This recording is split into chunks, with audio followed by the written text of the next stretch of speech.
지금까지는 이제 계약법에서 하는 채권법의 일부인 계약법의 일부, 그 다음에 물권 봤고요. 이제 민사특별법으로 가겠습니다.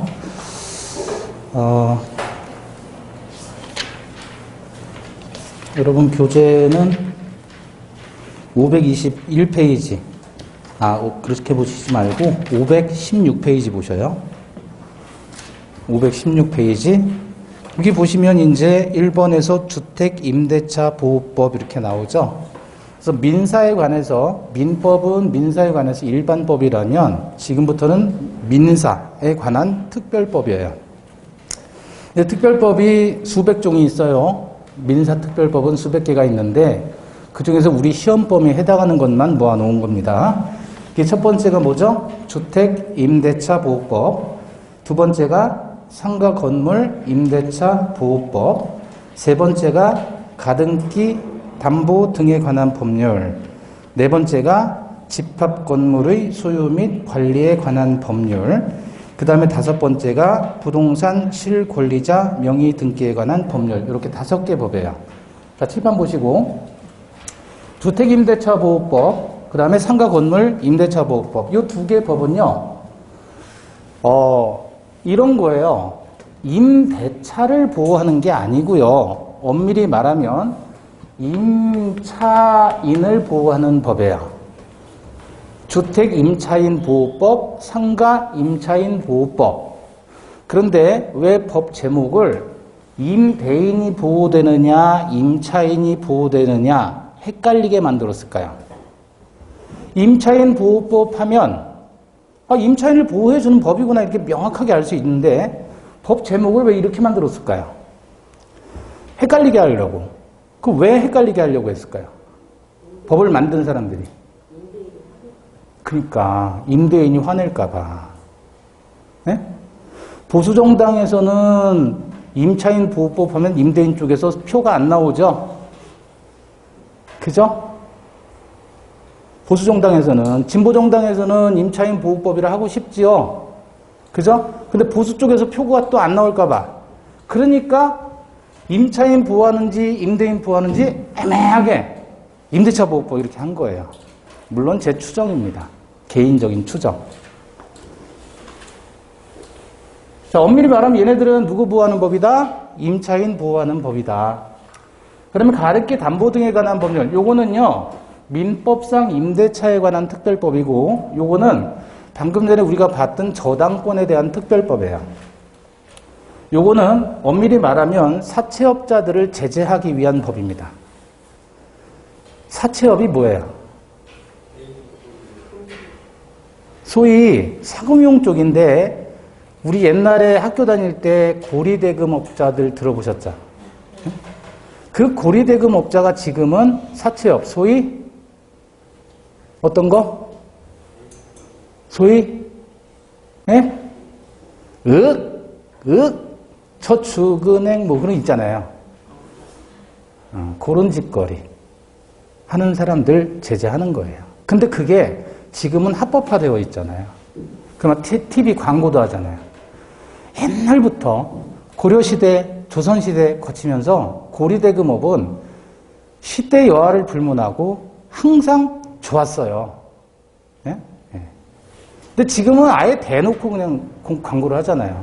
그래서 그것들을 규제하는 건데, 그나마 그 사람들은 법이라도 지키죠. 소위 텔레비에서 보는 그 악덕 사채업자들 있잖아요. 집에 와서 막 행패 부리고, 직장에서 땡깡 부리고, 예? 그게 아직도 존재한다, 안 한다?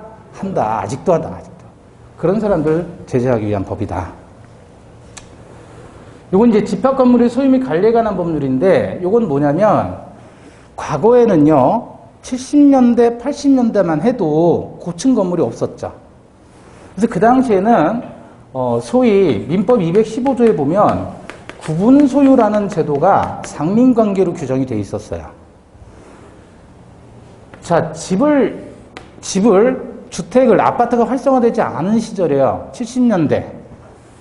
80년대에도요, 아파트가 그렇게 많지 않았어요. 80년대에도. 젊으신 분들은 모를 거예요. 연탄 아파트라는 거. 연탄 아파트. 저희 집이 80년대, 80년대, 84년도인가? 저기, 인천제철 옆에 저기, 송현주공 있잖아요. 예. 거기에 저희가 입주를 했어요. 근데 보일러가 연탄 보일러예요. 연탄을 떼요. 아직 지금 연세 있으신 분들은 다 아는데, 젊으신 분들은 정말 처음 듣는 거예요. 신기할 거예요. 이게 아파트가 있잖아요. 그러면, 여기가 이제, 뭐, 부엌이다. 그럼 요 구퉁이에 이렇게 네모난 구멍이 있어요. 어떤 구멍이냐면 연탄 다 뗀 거를 버리는 구멍이에요. 그러면 이게 이제 5층이었는데 쭉 떨어져요. 이게 하나로 연결되어 있고 전체 아파트 건물의 지하에 연탄 재가 보관되는 여기가 있어요.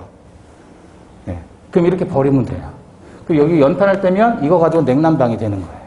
이게 연탄 아파트예요.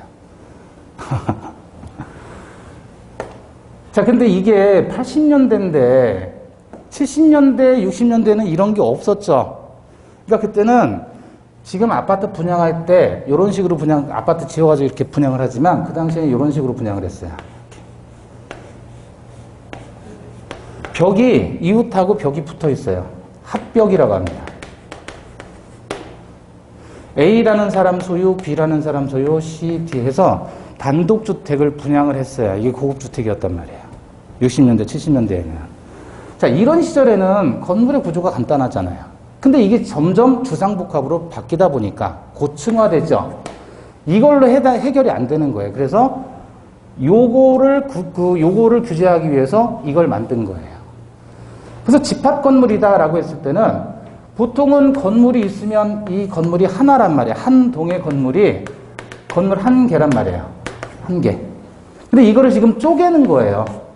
쪼개가지고 A, B, C, D 이렇게 각각 따로따로 소유하게 만든 거예요. 그 법이 이겁니다. 이거는 되게 간단하죠? 이거는 A 거, 이 부분은 B 거, 이 부분은 C 거, 이 부분은 D 거. 그죠? 근데 이렇게 되었을 때, 이 부분은 A 거, 이 부분은 B 거, 이 부분은 C 건데, 이건 누구 거냐, 이거. 이거는 누구 거냐, 외벽은.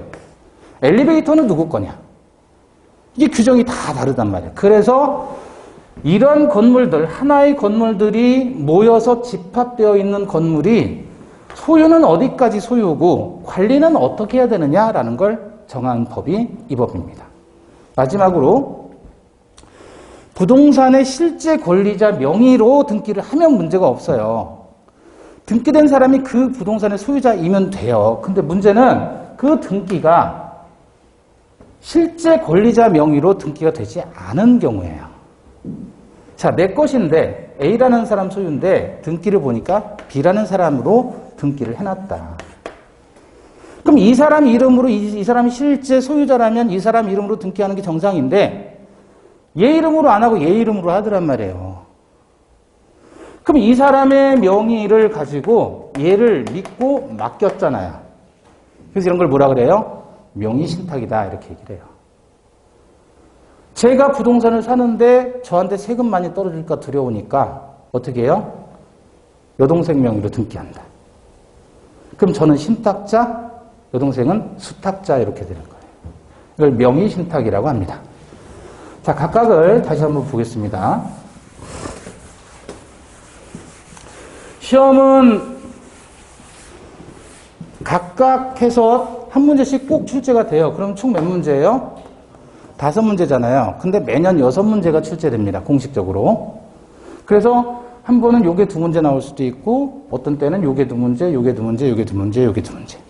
그러면 총 6문제죠. 하나가 2문제 나오면 나머지는 1문제씩. 그렇게 출제가 되고 자, 먼저 주택임대차보호법하고 상가건물 임대차보호법하고 2개입니다. 적용 범위예요. 자, 이 법은 누구를 보호하는 법이다? 임차인. 그래서요, 얘하고 얘는 거의 같아요. 법을 복사해가지고 그냥 붙여넣기 한 것 뿐이에요.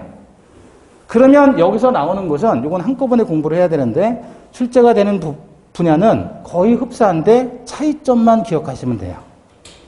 다른 게 몇 가지가 있어요.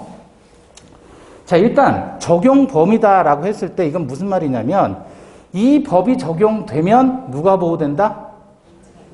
이 법이 적용이 되면 임차인이 보호가 되죠. 그런데 이 법이 적용되지 않으면 임차인은 보호되지 않습니다. 그럼 어디까지 보호해야 될 것이냐? 이게 적용 범위 문제예요. 적용 범위 안에 들어가면 임차인은 못 되고 보호되고, 적용 범위 안에 들어가지 못하면 임차인은 보호되지 않아요. 이 법으로는. 그럼 임차인 입장에서는 이 법이 적용 범위 안에 들어가야 돼요? 적용 범위 밖으로 가야 돼요? 임차인 입장에서는 적용 범위 안에 들어가야 되겠죠. 이해되셨죠?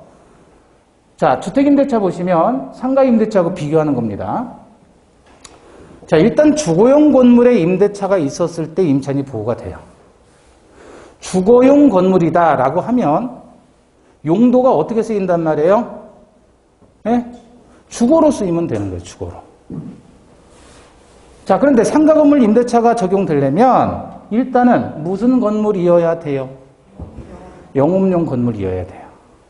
그리고 뭐가 돼야 되죠? 사업자 등록의 대상이 돼야 돼요. 이거는 왜 집어넣냐면 영업용 건물을 빌려서 사용하는데 그 사람이 사업자 등록을 하지 않았어요. 그러면 이 법에 의해서 보호된다, 보호되지 않는다? 보호되지 않아요. 이것도 해야 돼요. 이걸 왜 그러면 강제시키느냐 그거죠. 왜죠? 세금 때문에. 세금 때문에. 어떻게 보면 국가라는 이 존재가 완전히 날강도잖아요. 뭘로 먹고 살아요? 세금으로. 그죠? 그럼 지금 국회에서 예산안 가지고 지금 뭐 15일까지 어쩌고 저쩌고 하잖아요. 내년에 거둬들일 수입을 미리 계산하는 게 예산이라는 거잖아요.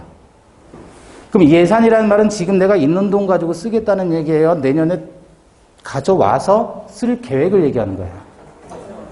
가져와서 쓸 계획을 얘기하는 거예요. 말강도잖아요. 예산안을 증액했다라는 말은 세금을 더 걷겠다는 뜻이죠. 그죠? 그래서 이걸 강제하는 거예요. 그럼 사업자 등록하지 않은 사람은 이 법으로 보호된다, 보호되지 않는다? 보호되지 않는다. 그럼 사업자 등록만 하면 무조건 되느냐? 아니에요. 그 건물이 어떤 건물이어야 돼요? 영업용 건물이어야 돼요. 상인법을 적용받는 임차인이라면. 그럼 영업용 건물이라는 게 어떤 거예요? 예?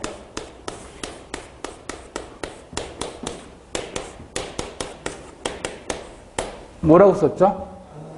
산홍공상이라고 하죠. 선비사자. 이게 이제 고려와 조선에서의 사회 계급입니다. 사회 계급. 제일 높이 쳐주는 게 사, 그 다음에 농업, 그 다음에 공업, 그 다음에 상업. 지금도 그런가요? 이게 제일 높은 사람이에요, 사회적으로. 그 다음이고, 그 다음이고, 그 다음이고. 그러니까 사회적으로 제일 낮은 사람, 조선이나 고려시대에 사회적으로 그 지위가 낮은 사람이 상인이에요, 상인. 근데 지금도 그래요? 아니잖아요. 지금 말도 안 되는 소리고.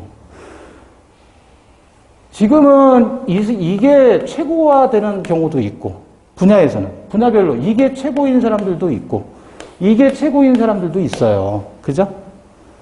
제가 볼 때 제일 나쁜 사람들이 이 사람들이에요. 네, 정치하는 사람들. 제일 나쁜 사람들. 제일 나쁜 사람들. 제일 힘들이지 않고 쉽게 돈 벌고. 그죠? 그 여기 군인은 왜 안 들어가냐고요, 그러면. 그러니까 무신난이 나온 거 아니에요. 예? 그럼 이걸 왜 이야기하냐면 영업용 건물에 대한 상가 임차인만을 보호하는데 그 영업용은 뭐예요? 상인을 얘기하는 거예요, 상인. 그러면 공장 같은 경우는 제조잖아요. 그죠? 이 사람은 상인법 보호 대상이 아닌 거예요. 농사 짓는 사람 상인 아니죠? 상인법 보호 대상이 아닌 거예요. 무슨 말씀인지 아시겠죠? 그러면 상인이라는 사람들은 뭐 하는 사람들? 장사하는 사람들. 일반 소매점에서 장사하는 사람들. 이게 다 상인이잖아요, 여기. 음식점, 식당, 카페, 그죠? 다 상인이잖아요. 그런 사람 보호하겠다, 그거예요. 그래서 영업용 건물에 대한 임대차이고, 두 번째는 사업자 등록 대상이 되어야 한다. 그리고 환산 보증 금액이 일정액 이하이어야 돼요. 자, 그러면 주임법 다시 보시면 주택임대차보호법을 그냥 줄여서 얘기한 거예요. 주택임대차가 적용되는 임차인은 보호가 되는데 주거용 건물의 임대차에 대해서 인정이 된다 그랬잖아요. 그죠? 그럼 주거용 건물인지 여부를 따질 때는 뭘 가지고 따지느냐? 공부상의 표시 플러스 실제 용도예요. 사용되는 실제 용도. 공부상으로는 근린생활시설로 나와 있어요. 그리고 단층 작업소로 나와 있어요. 근데 거기서 주거용으로 사용하고 있다. 그러면 임대차 보호법의 적용 대상이다.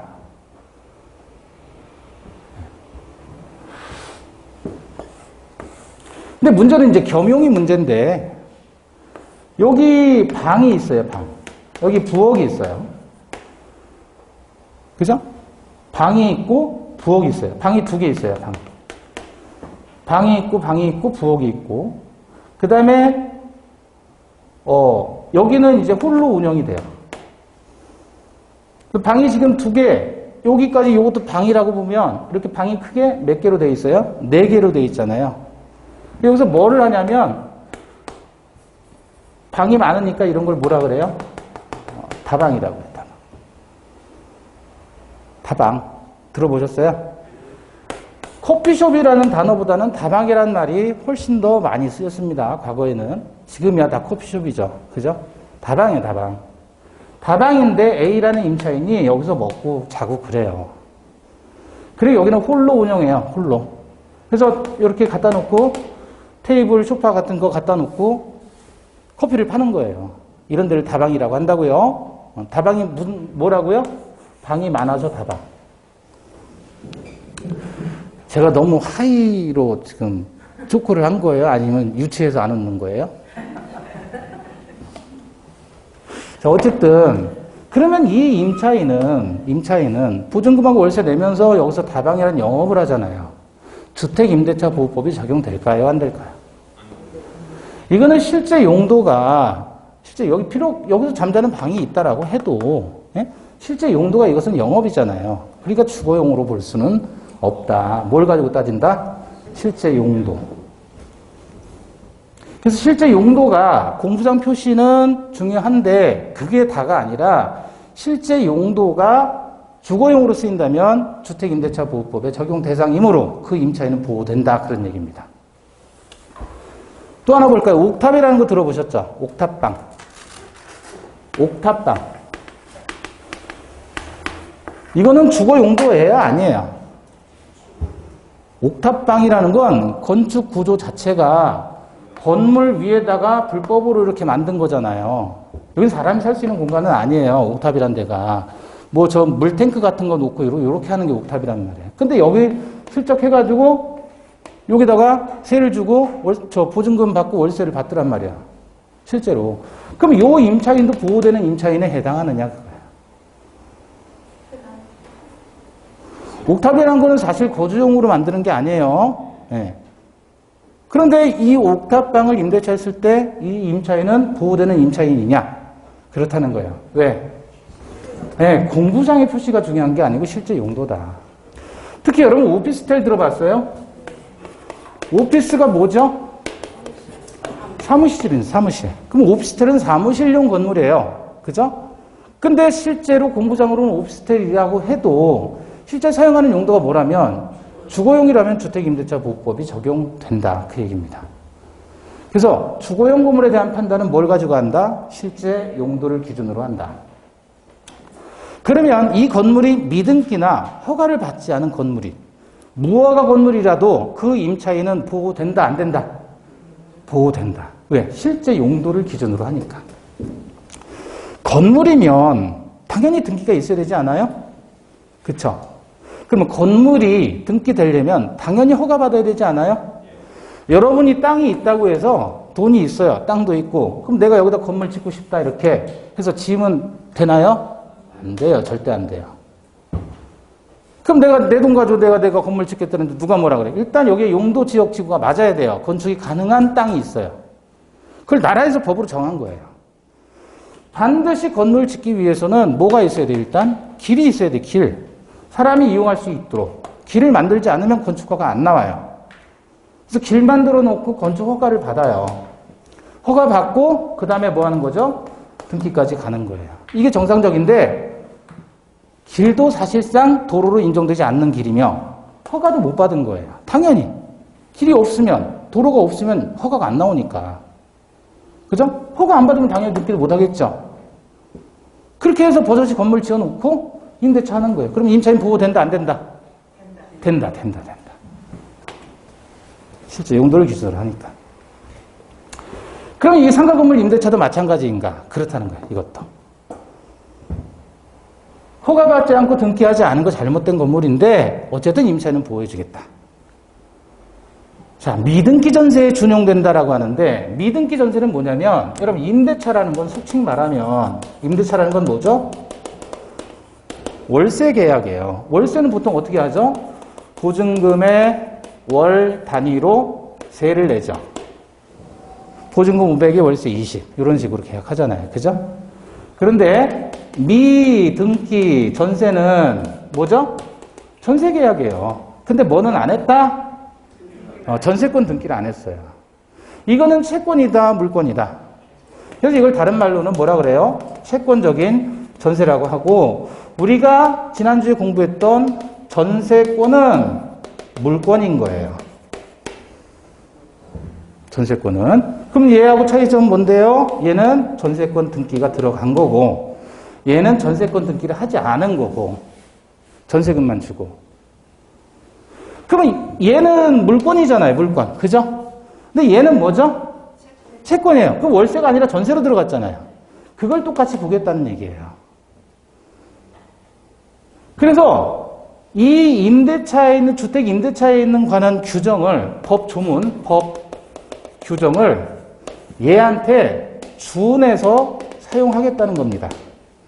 준한다라는 말은 무슨 뜻이에요? 준한다, 준할 준자 무슨 말이에요? 네? 똑같이 하겠다는 거예요. 얘 준해서 보겠다는 거예요. 얘 준해서 본다는 것은 전세인데 월세 계약에 똑같이 사용하겠다. 이 조문을. 그걸 우리 법에서는 뭐라고 표현해요? 네? 준용이라고 하는 거예요. 월세는 임대차에 규정이 있잖아요. 미등기 전세는 규정이 법 조문에 규정이 없어요. 그렇지만 얘하고 같이 이 규정을 쓰겠다, 사용하겠다. 준해서. 준용이라고 하는 거예요. 그래서 준용이란 단어는 법률 용어인데 준용한다 그 말은 이거를 이거에 준용한다라는 말은 이 월세와 관한 임대차의 규정을 전세하고도 똑같이 쓰겠다 그거예요. 얘는 법 규정이 없어요. 그냥 준용한다 한마디만 해주면 미등기 전세는 임대차하고 같다 이렇게 보시면 돼요. 자, 그 다음에 법인에 대해서는 주택임대차보호법이 적용되지 않습니다. 법인에 대해서는. 그럼 법인이 임차인인 경우도 있나요? 그런 경우도 있어요. 법인이 임차인인 경우도 있어요. 그런데 다만 LH, SH, 중소기업이라면 중소기업 기본법에 따른 중소기업이라면 이때에는 이 법이 적용됩니다. 일반 법인은 안 되고. LH, SH 들어봤죠? 인천도시개발공사도 마찬가지예요. 그런 데는 적용이 됩니다. 자, 이것도 마찬가지. 영업용 건물의 임대차에서는 보통 월세 계약을 하는데 미등기 전세에 대해서도 같이 쓰겠다. 그리고 영업을 하는 주체는 자연인뿐만 아니라 법인도 영업을 할 수 있죠. 여러분이 김밥집을 해도 법인으로 등기해가지고 법인으로 사업자 등록해서 영업을 해도 되는 것이고 아니면 여러분 개인 명의로 해도 되고. 그죠? 자, 그런데 상가건물 임대차에서는 환산 보증금액이 일정액을 넘으면 안 돼요. 자, 대한민국은요, 수도권 정비 계획법에 따라서 4등분합니다. 어떻게 나눠요? 서울, 과밀억제권역, 광역시, 기타 지역. 뭐라고요? 서울, 과밀억제권역, 광역시, 기타 지역. 그래서 암기를 서울과 광역지역으로 분류한다. 서울과 광역지역. 이거는 서울특별시 과밀억제권역.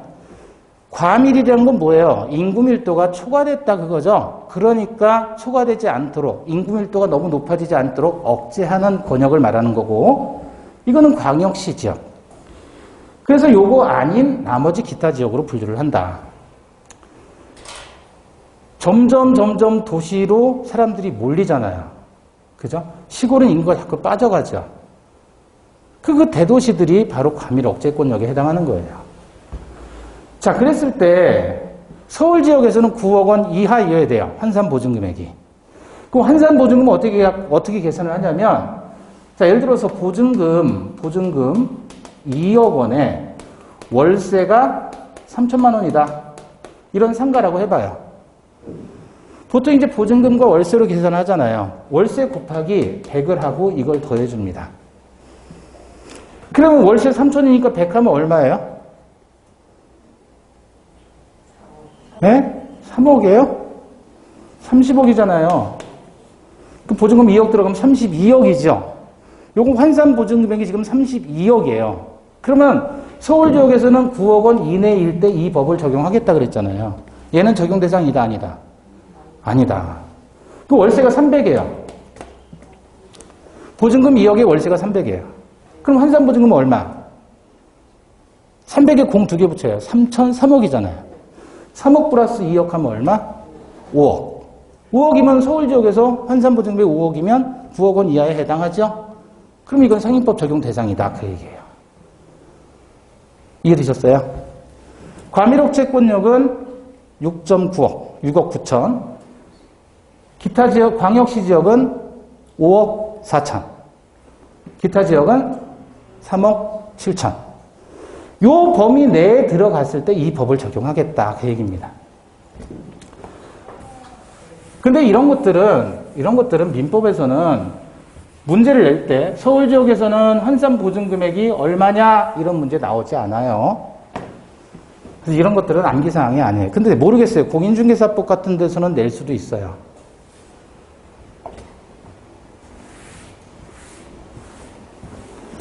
다만 보세요. 9억 원이 넘어갔어요. 아까 환산보증금액이 32억이 되잖아요. 그러면 상인법 적용이 안 된다 그랬잖아요. 원칙적으로. 그런데도 예외적으로 이 대항력, 갱신요구권, 그 다음에 권리금 회수 기회, 차입 연체시 해지에 관한 규정은 여전히 32억짜리에도 적용을 시킵니다. 특별히 보호하기 위해서 그 사람들만. 근데 그 사람들은 여전히 적용되지 않는 게 요거예요. 우선 변제와 관한 규정, 최우선 변제 규정, 임차권 특기 명령제도, 경매시 소멸되는 규정은 여전히 적용되지 않아요. 그래서 환산보증 금액을 따지는 이유는 환산보증금 내에 들어가면 전부 다 적용되는데 환산보증금을 넘어가는 임차인은 요거는 여전히 적용시켜주지만 얘네들은 적용시켜주지 않는다. 그래서 이런 것들이 시험 문제로 출제가 됩니다. 자, 그런데 중요한 거는 내용이잖아요. 그 내용을 다 보지는 않고요. 하나만 좀 추려서 보겠습니다.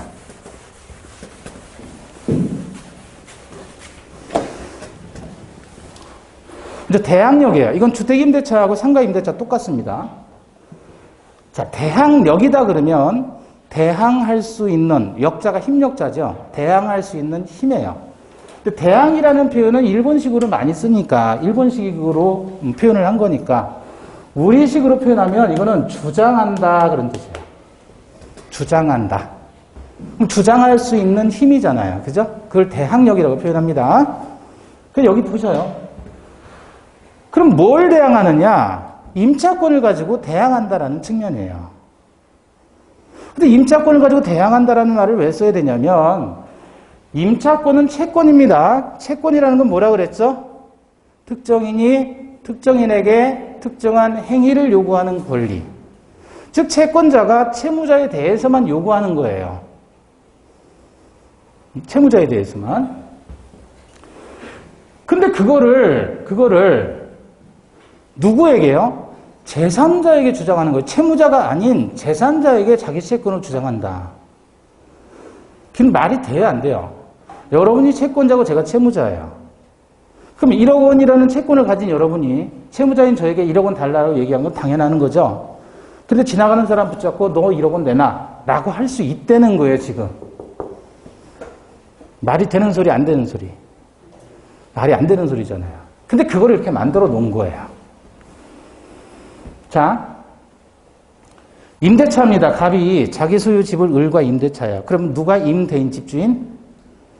누가 임대인? 아니, 갑의 집이잖아요. 근데 을하고 임대차 계약을 했대요. 그럼 누가 임대인이에요? 갑이 임대인이에요. 그죠? 그럼 임차인은 누구예요? 을이잖아요. 그러면 임대인도 채권자고 임차인도 채권자죠? 임대인은 을에 대해서 어떤 채권을 가져요? 집주인은? 월세 받을 채권을 갖는 거 아니에요? 임차인은 집주인에게 어떤 채권을 가져요? 사용 수익할 수 있는 권리를 갖잖아요. 그죠? 물건에 대해서 이 사람 소유 집에 대해서 얘가 이용할 수 있는 권리가 발생하죠. 그게 임차권이라는 거예요. 그 임차권은 물권이다, 채권이다. 돈을 기준으로, 월세를 기준으로 본다면 얘가 받을 권리라니까 월세 채권자, 얘는 월세 채무자예요. 근데 집을 기준으로 본다면 얘가 이용할 권리가 있으니까 집의 채권자, 얘는 집을 빌려줘야 되니까 집의 채무자예요. 돈 기준으로 하지 말고 집 기준으로 보는 거예요. 그럼 집을 이용할 수 있는 채권자는 누구? 을이죠. 집을 이용하게 해줘야 될 채무자는 누구? 갑이에요. 여기까지 동의하세요? 이해됐어요? 채권은요, 돈 받을 것만 채권이라고 하지 않고요, 물건에 대해서도 채권 채무 관계가 생기는 거예요. 그럼 얘가 이제 이 집을 이용할 수 있는 권리를 임차권이라고 했고, 그 임차권인 채권은 누구에 대해서만? 채무자 갑에 대해서만 요구할 수 있음에도 지금 집이 병에게 팔린 거예요. 소유자가 바뀌었죠? 그럼 얘는 소유자가 된 거죠? 소유자가 됐으면 얘는 무슨 자? 물권자죠. 얘는 그 집에 대한 무슨 자? 자, 물권과 채권이 충돌하면 누가 우선한다? 물권이 우선한다. 라는 게 대원칙이에요. 그래서 얘가 얘한테 집을 팔았다 그러면 매매를 한 것인데, 매매를 통해서 소유권을 취득한 물권자라면 채권자의 사용수익이 우선합니다. 물권과 채권 중에 어떤 게 우선한다고요? 물권이 우선해요. 그러니까 사용수익은 얘가 우선하니까 얘만이 독점적으로 사용수익하는 거예요. 그럼 얘는 사용수익을 할 수 있는, 요구할 수 있는 사람은 얘뿐이잖아요.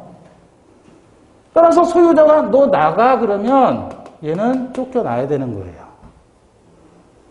채권은 물권에 덤비면 안 되니까. 그걸 로마법에서는 뭐라고 하냐면 매매는 임대차를 깨뜨린다 그래요. 뭐라 그래요? 매매는 임대차를 깨뜨린다. 이 말은 물권이 뭐에? 채권에 우선한다 그런 뜻이에요.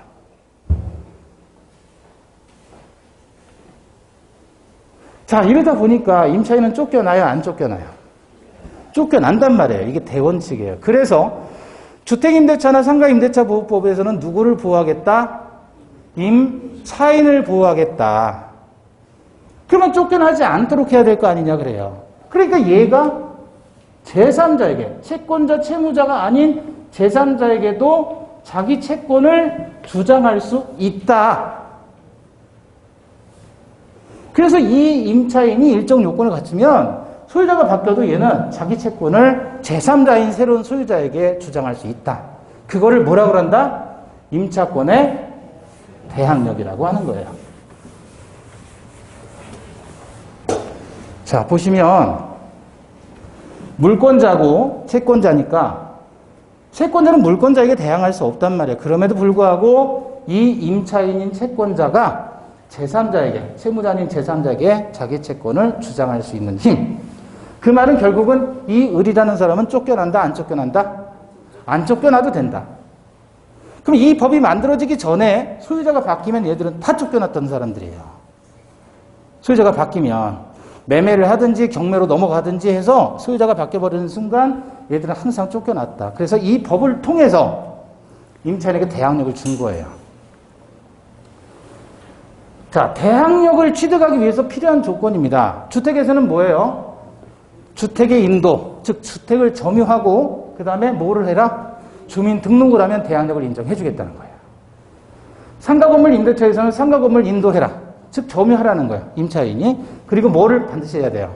사업자 등록을 하면 대항력을 주겠다는 겁니다.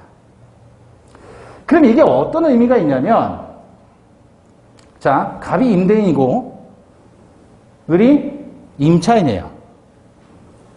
그럼 이 상황에서 등기부상 소유자를 보면 그 등기부 떼보면 알잖아요. 누구로 나올까요?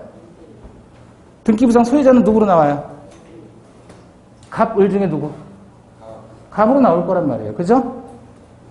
근데 주민등록을 떼보니까 누구로 나와 있을까요? 을로 나와 있더라.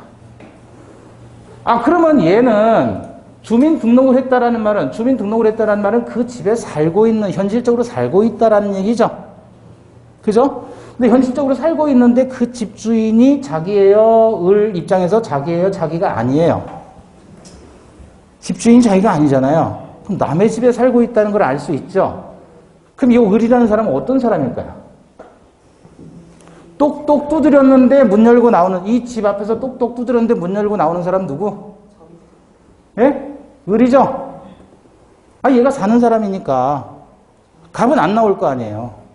그럼 이 을이라는 사람은 대체 누구요? 라고 했을 때 을이 대답을 할 거 아니에요. 뭐라고 할까요?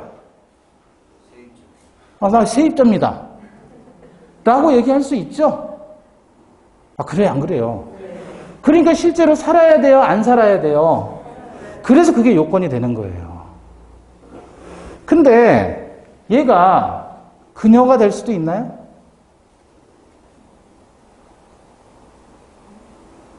그녀 될 수도 있잖아요.